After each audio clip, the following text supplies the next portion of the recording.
Hello everyone, welcome back to our channel. In today's video I'm going to show you how to add emojis on OnlyFans. So let's get started. To add emojis on OnlyFans, first of all go to the section where you want to type, like a message, a post or your profile bio.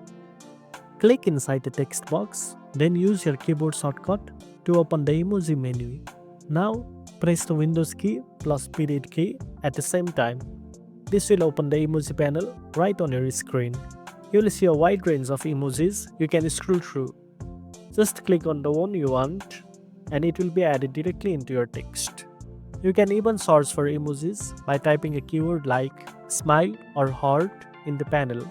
Once you are done, you can continue typing or add more emoji as needed. It's that easy and it works anywhere on OnlyFans where you want to enter the text. And that's it. Now you know how to add emojis on OnlyFans. If you found this video helpful, don't forget to like, share and subscribe for more tech tips. Thanks for watching and I'll see you in the next one.